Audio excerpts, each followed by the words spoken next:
जय माता दी। जय श्री कृष्ण। आज हम नवरात्रि के पावन अवसर पर एकत्रित हुए हैं। आप चैनल पर नए हो तो चैनल को सब्सक्राइब करना न भूले। नवरात्रि केवल माता दुर्गा की पूजा नहीं है, बल्कि यह एक जीवन जीने की कला है। यह पर्व हमें सिखाता है कि भीतर की शक्तियों को जागृत करके कैसे हम हर कठिनाई पर विजय पा सकते हैं।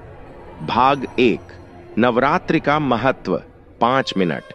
नवरात्रि का अर्थ है नवपायसरात्रि, अर्थात 9 रातें। यह समय आत्मशक्ति, तपस्या और साधना का है। मां दुर्गा की 9 शक्तियों की पूजा जीवन के 9 गुणों को जगाने का प्रतीक है। एक शक्ति बल, दूसरे भक्ति श्रद्धा, 3 विवेक ज्ञान, चौथा धैर्य, 5वां करुणा, छठा संयम, 7वीं सेवा, 8वां साहस, 9 विजय। अगर हम इन गुणों को अपने जीवन में उतार लें तो कोई भी बाधा हमें हरा नहीं सकती। भाग 2, गीता और नवरात्रि का संबंध। 6 से 7 मिनट। श्री कृष्ण ने गीता में अर्जुन से कहा, कर्मण्येवाधिकारस्ते मां फलेषु कदाचन।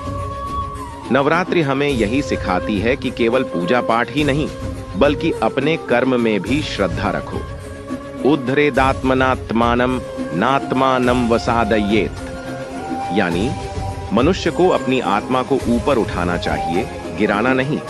नवरात्रि का उपवास, संयम और जप इसी आत्मोन्नति का साधन है। जैसे मां दुर्गा ने महिषासुर का वध किया, वैसे ही हमें भी अपने भीतर के असुरों, क्रोध, आलस्य, लोभ, भय, ईर्ष्या का नाश करना है। भाग 3, आंतरिक प्रेरणा। 5 से 6 मिनट। नवरात्रि हमें यह 3 बड़ी प्रेरणाएं देती है। पहला, साहस का संदेश, मुश्किल समय में हार मत मानो। 2, आत्मसंयम, मन को वश में करो, तभी सफलता मिलेगी। 3, सकारात्मकता, जैसे अंधकार पर प्रकाश जीतता है, वैसे ही सकारात्मक सोच से जीवन में विजय निश्चित है। श्री कृष्ण ने कहा, यदा यदा ही धर्मस्य ग्लानिर्भवति भारत। यह हमें प्रेरित करता है कि हर बार जब जीवन में धर्म और सत्य डगमगाने लगे, तब हमें अपने भीतर से ही नई ऊर्जा उठानी चाहिए।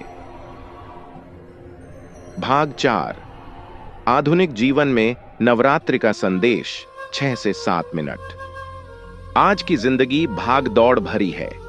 लोग तनाव, असफलता और नकारात्मक सोच से घिरे हुए हैं। नवरात्रि हमें बताती है कि हर दिन नई शुरुआत करो, शरीर और मन को शुद्ध रखो, गलत आदतों और नकारात्मक लोगों से दूरी बनाओ, लक्ष्य पर ध्यान दो और कर्म करते रहो। जैसे मां दुर्गा ने 9 दिनों तक युद्ध किया, वैसे ही हमें भी धैर्य और निरंतर प्रयास करना चाहिए। भाग 5, प्रेरणादायी कहानी। 3 से 4 मिनट। एक छोटा उदाहरण। अर्जुन युद्ध से पहले डर गए थे। उन्हें लगा कि वह अपने ही रिश्तेदारों से कैसे लड़ेंगे। तब श्री कृष्ण ने कहा, हे पार्थ, खड़े हो जाओ और युद्ध करो। धर्म के लिए संघर्ष करना ही तुम्हारा कर्तव्य है।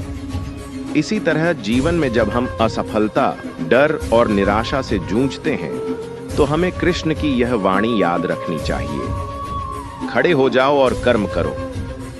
समापन। 2 से 3 मिनट। नवरात्रि केवल एक पर्व नहीं है, यह जीवन का उत्सव है।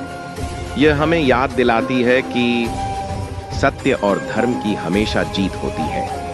हर इंसान के भीतर शक्ति है, बस उसे पहचानने की जरूरत है। मां दुर्गा हमें आशीर्वाद दें कि हम अपने भीतर के अंधकार को मिटाकर प्रकाश से जीवन को भर सकें। इस नवरात्रि का संकल्प यही हो, हम सब मिलकर सकारात्मक सोचें, श्रेष्ठ कर्म करें और अपने जीवन को सफल बनाएं। जय श्री कृष्ण। जय माता दी। जय श्री कृष्ण।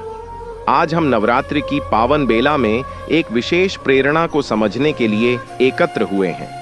नवरात्रि केवल माता दुर्गा की उपासना का पर्व नहीं, बल्कि आत्मशक्ति, आत्मविश्वास और धर्म की विजय का संदेश भी है। मुख्य संदेश। 1. शक्ति का महत्व। भगवान कृष्ण ने गीता में कहा है, अधर्म का नाश और धर्म की रक्षा के लिए मैं युग युग में अवतरित होता हूं।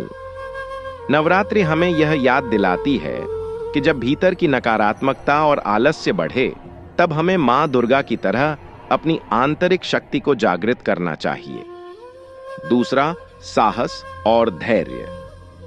श्री कृष्ण ने अर्जुन से कहा था, कर्मण्येवाधिकारस्ते मां फलेषु कदाचन। नवरात्रि हमें सिखाती है कि कठिन समय में हमें साहस रखना चाहिए और अपने कर्म पथ पर दृढ़ रहना चाहिए। परिणाम की चिंता छोड़कर बस अपना श्रेष्ठ प्रयास करना ही सच्ची भक्ति है। 3. आत्म संयम और भक्ति। नवरात्रि में उपवास और साधना का महत्व है। यह केवल शरीर को शुद्ध करने के लिए नहीं, बल्कि मन को नियंत्रित करने और भगवान में एकाग्र होने का साधन है। श्री कृष्ण ने भी कहा है, जो इंद्रियों को वश में कर लेता है वही सच्चा ज्ञानी है। 4. अंधकार पर प्रकाश की जीत। नवरात्रि का हर दिन हमें यह बताता है कि चाहे जीवन में कितनी भी समस्याएं आएं, अंत में जीत सदैव सत्य और धर्म की होती है। जैसे मां दुर्गा ने महिषासुर का वध किया, वैसे ही हम भी अपने भीतर के भय, आलस्य, क्रोध और लोभ का नाश कर सकते हैं। समापन। नवरात्रि का संदेश यही है कि हर इंसान अपने भीतर छिपी शक्ति को पहचाने। श्री कृष्ण की गीता और मां दुर्गा की साधना मिलकर हमें यह प्रेरणा देती है, सत्य के मार्ग पर चलो, अपनी ऊर्जा को सही दिशा में लगाओ और अपने जीवन को धर्ममय बनाओ। तो आइए इस नवरात्रि हम सब संकल्प लें कि हम अपने भीतर के अंधकार को मिटाकर प्रकाश और सकारात्मकता से जीवन को भर देंगे। जय श्री कृष्ण, जय माता दी।